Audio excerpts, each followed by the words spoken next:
নমস্কার বন্ধুরা, আমার চ্যানেলে সবাইকে স্বাগত। আজকে আমি করছি তেলাপিয়া মাছের ঝোল। তো তোমরা আমার রেসিপিটা দেখে নাও। আর প্রথমেই তোমাদের কাছে আমি একটু ক্ষমা চেয়ে নিচ্ছি, কারণ আমি দুদিন ধরে কোনো ভিডিও দিতে পারছিলাম না, কারণ উনি একটু অসুস্থ হয়ে পড়াতে। তো আমি চেষ্টা করি যেন প্রতিদিন একটা করে ভিডিও দেওয়ার জন্য। তো তাই জন্য আমি তোমাদের কাছে সবার কাছে ক্ষমা চেয়ে নিচ্ছি। চলো এখন রান্নাটা আমি সেরে নিই, তোমরা আমার পাশে থেকো। তো দেখো, আমি তেলাপিয়া মাছ এনেছিলাম আজকে। তো দেখো আমার মাছগুলো ভাজা হয়ে গেছে। আমি কড়াইয়ে তেল দিয়ে নিয়েছি। এরপরে দিয়ে দেবো একটুখানি কাঁচা লঙ্কা আর কালো জিরে ফোড়ন।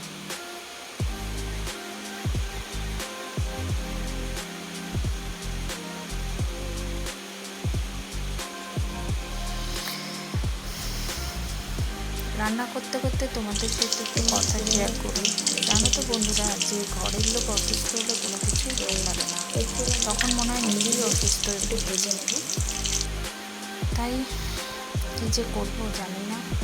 তো উনি এখন একটু সুস্থ আছে। তো দেখো, এবার আমি আলুগুলো সব দিয়ে দিলাম। আলুগুলো আমি লাল লাল করে একটু ভেজে নেব। তারপর দিয়ে দেবো মশলা।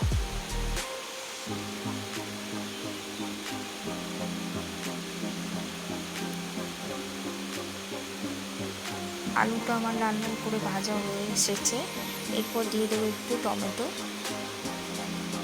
টমেটোটা আমি পেস্ট করে নিলাম, তো এটা আমি দিয়ে দেবো। আর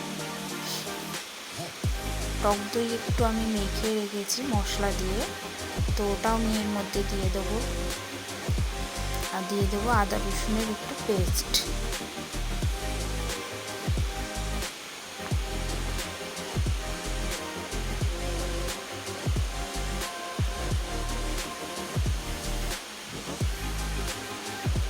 এরপর দিয়ে দিচ্ছি আমি একটু টক দই।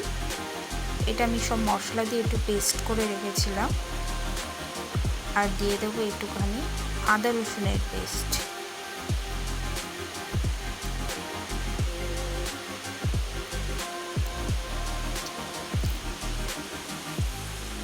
এই পেস্টটা আমি দিয়ে দিলাম। তো এগুলো সব দিয়ে আমি একটুখানি কষিয়ে নেব।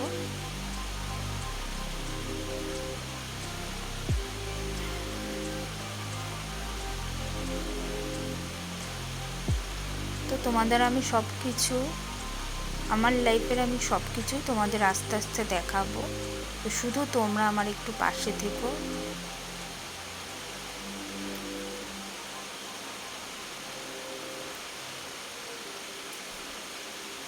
তোমরা না থাকলে আমি কিছুই করতে পারবো না। তো এর মধ্যে দিয়ে দিলাম একটুখানি হলুদ, একটুখানি নুন। এরপর হালকা একটু জল দিয়ে নেব।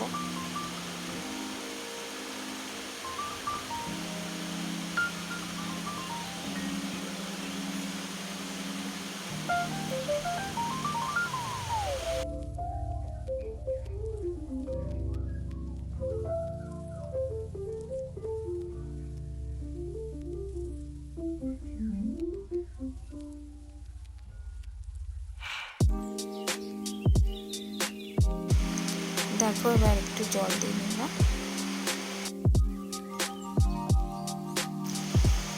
দেখো আমার মাছের ঝোলটা ফুটছে। আর দিয়ে দিলাম একটু গরম মশলা।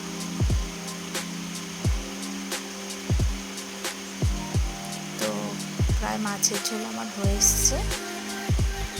তোমাদের যদি ভালো লাগে বন্ধুরা, তোমরা প্লিজ একটা সাবস্ক্রাইব করে দিও, লাইক করো আর কমেন্ট করতে ভুলো না। তো কেমন লাগলো তোমাদের তেলাপিয়া মাছের ঝোল?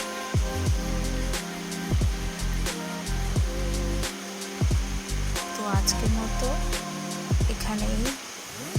তো আবার নিয়ে আসবো কোনো নতুন ভিডিও। তো তোমরা ভালো থেকো, সাবধানে থেকো। তো টাটা।